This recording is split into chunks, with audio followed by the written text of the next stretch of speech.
Greetings, everyone, and welcome to another Halloween movie Blu-ray review. Well, today we're going to talk about a film that, is another one finally scratched off of the I really should see that sometime list. There isn't an actual physical list, so if you asked me to print it out for you, I can't. Basically, there's just a lot of movies that I've been meaning to see for years and just haven't got around to yet. Well, I finally managed to scratch one of them off the list last night. This one kind of falls into the horror comedy category.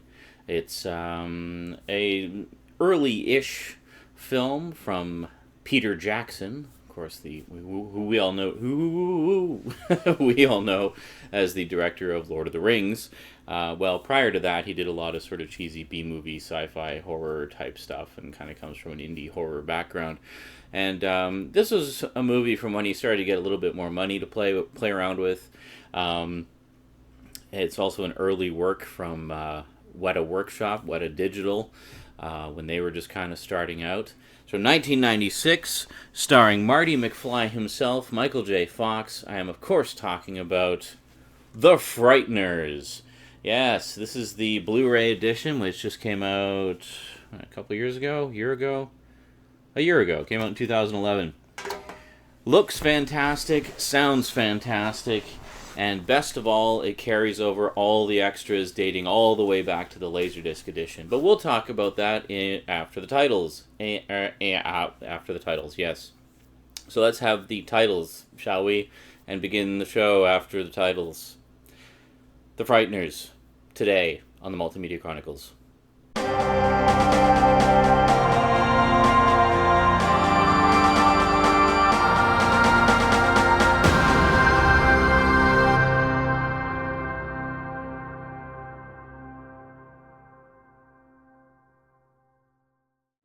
Welcome back. I apologize if the audio was a little bit low in some of my recent videos. Yeah, some of my settings weren't quite set properly, apparently, and it was coming through one of the webcam mics instead of the Yeti mic, as it should be. Sorry, just demonstrating that it is coming through the Yeti mic now. Okay, so, The Frighteners, 1996. To put this in perspective, sort of where this falls into the world of, special effects technology, we had, of course, Terminator 2 came out in 1990, which kind of set the world on its ear with its CG effects. Nothing had ever been seen like that before. And then, basically cementing the future of CG in cinema, we had Jurassic Park, of course, in 1993. And then a mere 3 years later, we had The Frighteners. Weta Digital was kind of in its infancy, and, Peter Jackson wanted to do some kind of effects-heavy project that could really kind of put it through its paces. So I think he had already been sort of toying with the idea of doing Lord of the Rings, but wasn't quite at that stage yet. So he came up with The Frighteners, which is a wonderful film and certainly a lot of fun for Halloween. Essentially, the story centers around Frank Bannister, played by Michael J. Fox, who has an interesting scam going. Basically, he's kind of a low-rent Ghostbuster who he attends a lot of funerals and such and hands out business cards saying, if you have any issues with the paranormal, get in touch with me, I'll take care of it for you. But as it transpires, and this is not really giving anything away, I mean, you discover this in like the first 10 minutes of the movie, he's actually in cahoots with three ghosts. He's working with three ghosts to fake hauntings. I mean, I guess technically they're real hauntings, but they're staged. They're basically, he has sort of a set series of things that he tells these ghosts to go and do, and then they go and do it, and then they call, the scared people call him, and he comes in and gets rid of the ghosts.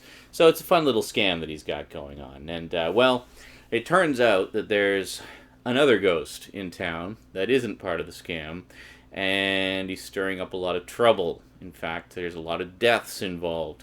The humor in this film can be quite dark at times, I have to say, and just the tone of it can actually be quite dark. It is billed as a horror comedy, and there are some absolute laugh-out-loud moments in it. However, if you're expecting it to be all kind of fun and games like Ghostbusters, you might be in for a bit of a shock, because some of the humor does get quite dark and some of the situations do get quite serious, especially towards the latter half of the movie.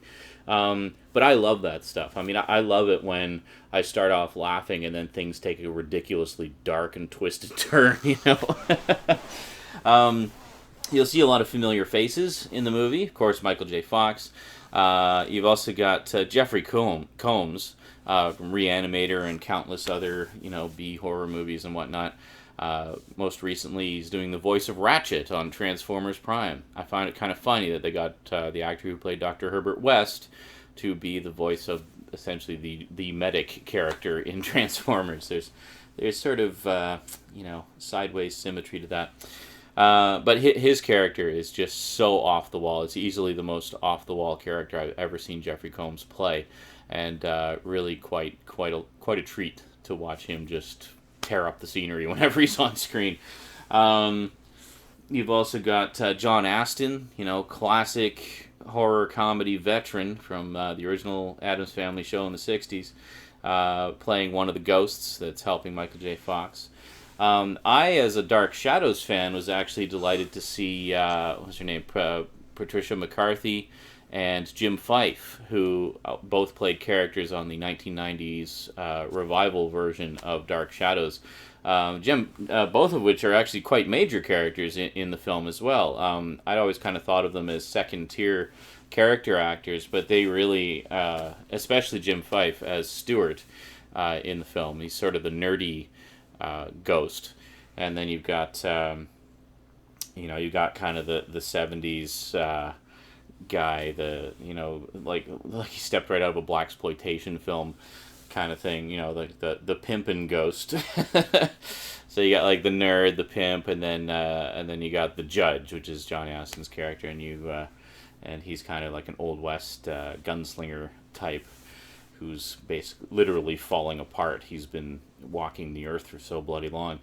But so anyway, it's a lot of fun, and I was really quite delighted by some of the cameos in there. Oh, and one I absolutely just, delight to see, especially having just recently watched Full Metal Jacket again. You have Ronald Lee Ermey playing basically his character from Full Metal Jacket in ghost form. So he kind of takes charge of the cemetery, keeping all the ghosts there in line, as, being a drill sergeant, being like a ghost drill sergeant. And he actually doesn't like Frank Bannister, or Michael J. Fox's character, and how he's sort of running his little scam. He thinks it's disrespectful, and he gives him shit anytime he comes to the cemetery, basically. And it's quite hilarious to watch. You're both laughing and cringing all at the same time. It's good stuff. So, in a nutshell, I really enjoyed The Frighteners a lot. And it's one that I can definitely see myself revisiting again and again. In terms of the transfer quality, it looks frickin' fantastic. It's one that I definitely want to see again on a big screen. So it's one that I will definitely enjoy revisiting when I upgrade my TV. But, and sound-wise, I mean, I was just listening through headphones, but apparently the bass is quite severe in it. Not just from the sound effects, but also from Danny Elfman's score. Danny Elfman actually does a pretty nice score on this one. It's definitely one of the better ones I've heard. A little bit more, I don't know that there's any sort of distinctive themes in it as much as you hear in a lot of his other films, but it's definitely music that's appropriate for what's going on screen. It goes from, as Peter Jackson put it, one of the reasons he wanted Danny Elfman to do the music for the film was because Danny Elfman is one of those composers that can actually find the balance of comedy and horror and switch back and forth between comedy and horror musically, just on the turn of a dime, and it works. And he's, one of the few sort of modern composers who can do that really well. So he really wanted to have him on there. And turns out Danny Elfman was a huge fan of Heavenly Creatures, which was Peter Jackson's, sort of big hit. I think it was a dramatic movie. I haven't seen it. I don't really know anything about it. I've heard it's really good, so I'll probably check it out at some point. But so he was a big fan of Heavenly Creatures, so as soon as Peter Jackson asked him if he wanted to do the music for his next movie, he said yes, without even knowing what the movie was, apparently. So, yeah. So something I should mention, I remember when the director's cut first came out. This was back in, I guess it was 99. Was that when it was? 97, 98, 99, something like that. I can't remember. Um, yeah, I think it was 99 when the director's cut originally came out, and it was exclusive to Laserdisc. It came out in a big honking Laserdisc set. Um, and apparently Peter Jackson was a big fan of Laserdisc. Danny DeVito was a big fan of Laserdisc as well, and often did lots of bonus content for the movies he directed. Like I remember Danny DeVito's Laserdisc of War of the Roses was loaded with all kinds of good stuff, and a lot of those extras have since been carried over to the DVD and Blu-ray releases. Well, it's the same thing with the Frighteners and Peter Jackson. Apparently Peter Jackson was a huge Laserdisc fan and really wanted to give a lot of added value content. Now to put this in perspective, nowadays, of course, having extras and everything is pretty commonplace. We get them on DVD and Blu-ray all the time. But back when Laserdisc and VHS were the only two big formats, you basically had VHS for the masses and Laserdisc for the film freaks. Okay, because Laserdisc was almost double the resolution of VHS and way better sound quality and just better all around in a lot of ways. I mean, the only thing VHS had over Laserdisc was the fact you could fit more on a tape, on a VHS tape, than you could put on a side of a Laserdisc. All Laserdiscs were flipper discs. You fit a maximum of an hour per side. But I've talked about Laserdisc before. Just search through my videos and you'll get some more information about it. But so when the Laserdisc set of The Frighteners came out, specifically the director's cut, I remember that because I thought it was really cool. And even at the time, I was thinking, oh yeah, I heard about this movie. I really want to check it out. Maybe I'll get this set. And then I saw the price tag. It was like $200 to get this set. This is when it was new. But if you're balking at that, bear in mind that was typical for a big honking collector's set movie like that on Laserdisc. It's just what they cost. I mean, a bare bones movie with no extras would be about $60. And towards the end of Laserdisc, those dropped to about 30, 40. But it'd be about 30 or 40 for just a bare bones disc. And then if you wanted the big collector's edition with all the extras, you'd be looking at usually about 150, $200. Sometimes 100, maybe. But typically about 150, $200. But you did get a lot of value. I mean, it was often in deluxe collector's packaging of some kind. Often had a lot of printed material with it, books and stuff like that.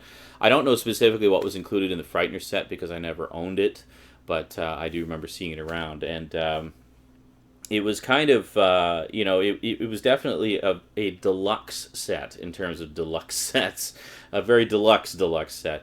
Because Peter Jackson was such a fan of these types of things and really wanted to create something to give a lot of added value to the fans of the movie and to film fans and just film buffs in general, he actually had the foresight to have a making of documentary being produced at the time when he was making the movie. So he actually had people videotaping and whatnot, and he basically directed the making of documentary. Now, to put this in perspective, a lot of people, I know I'm saying that a lot, but there's been a lot of feature-length making of documentaries over the years. The Thing, for example. The Thing has a great one. It's like an hour and a half long, and it's fantastic. Tron has another one that's like pushing, it's also about an hour and a half long. The making of documentary on this is 3 hours and 45 minutes long. And it's composed almost entirely of material that was shot at the time the film was being made. So actual on-set interviews and footage and stuff like that. I haven't actually sat down and watched it, but I was just reading the description of it and checking out some other reviews that sort of give a little bit more information about it. So I'm really looking forward to diving into that and checking it out. It sounds fantastic. And knowing Peter Jackson, it's going to be pretty deluxe. I mean, we've seen the Lord of the Rings sets, where you've got 4 hours worth of documentaries for every movie with the extended editions.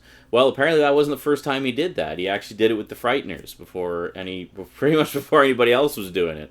So that's great. So that documentary is included there. Now, a lot of people who are familiar with the old Laserdisc set may recall it said it had 4.5 hours of extras. Well, the other 45 minutes were storyboards. But storyboards presented as videos, like as video slideshows, so you could just put it on and sit back and watch. Because apparently another thing Peter Jackson didn't like was didn't like about Laserdisc was how a lot of times when they'd include storyboards or stills or such, you'd have to step frame through them. It wouldn't just play automatically. And he said he preferred just to sort of sit back and watch and let it unfold as he's watching. So that's how he structured the storyboards for this. So he had a very direct hand in all the extras on here. So this one, just to give you a quick breakdown, you got a special introduction to the director's cut by Peter Jackson. That's from 2005, apparently. You got The Making of the Frighteners, a full-length documentary on the making of the film, directed by Peter Jackson, and featuring interviews with Michael J. Fox, Trini Alvarado, D. Wallace Stone, Jake Busey, and Chi McBride. Oh yeah, D. Wallace. D. Wallace, who played Elliot's mum in E.T., I'm not going to say who she plays in this, but needless to say, it's a major character and it's unforgettable. And quite different from E.T.'s mum. Yeah. I was really surprised to see her in there. I was like, oh my god, that's Elliot's... Did I just say E.T.'s mum? Elliot's mum. Yeah, it'd be kind of weird if she was E.T.'s mum. Little, alien genetic experiments there. Okay, we got storyboarding of key scenes, so that's, yeah, including the Slime Face and Blob Man sequence with commentary by Peter Jackson. Slime Face and Blob Man. I'm not actually sure what they're referring to, which creatures they're referring to there specifically. That could describe a number of them. I don't know. Well, I guess I'll know when I watch it. And then you got an in-depth director's cut feature commentary by Peter Jackson, which is apparently his first feature commentary ever. First one he ever did. Throughout his commentary, Jackson points out the deleted scenes that have been incorporated back into the movie, making this the director's cut. Now, I should mention, one thing this does have over the Laserdisc is it also includes the theatrical cut. So you've actually got both cuts on here with seamless branching, which is pretty cool. Just take a quick look inside. Really nothing to look at, just a plain Jane disc, as most of Universal's titles are. And there you go. So again, to put this in perspective, when the original Laserdisc edition of this came out, it was about $200. It included all the extras that are on here. All of these extras, except for, I guess, the 2005 material. There's a couple of those 2005, just newer introductions by Peter Jackson and stuff. With the 2005 stuff, or the majority of the extras actually carry over from the Laserdisc and then through, I guess, the DVD editions, and now they're on Blu-ray. So the Laserdisc was $200. I picked this up on sale, Halloween sale at Future Shop, for $7.99. That's $7.99, not $799. Yeah, so $7.99. We have both cuts in high definition and all the extras from that old $200 Blu-ray or Laserdisc set. Pretty crazy, eh? So to those of you who still think Blu-ray is too expensive, you have no idea how good you got it. No idea. In 1996, we were happy to pay $200 for a big collector's set like that. I bought they had the complete series of Twin Peaks in 4 box sets. Each set had about 8 episodes in it, and it was about $200 per set. So I happily plunked down $800 for the complete series of Twin Peaks. Now I've got it on DVD, and I think it cost me about $50 when it first came out. Yeah. I could get, 16 of those DVD sets for the same price I paid for one complete set on Laserdisc? Yeah. Crazy. So don't tell me Blu-ray is too expensive, because it is not. For the quality you get and the value you get, come on. It's ridiculous. Alrighty. So yeah, The Frighteners definitely gets my highest possible recommendation. If you're a longtime fan of the film, if you've never checked it out before, looking for a nice horror comedy with a few, delightfully dark twists along the way, yeah, check it out. It's good fun. Alrighty. That is it from me to you for now. So until next time, thanks for watching, and sayonara.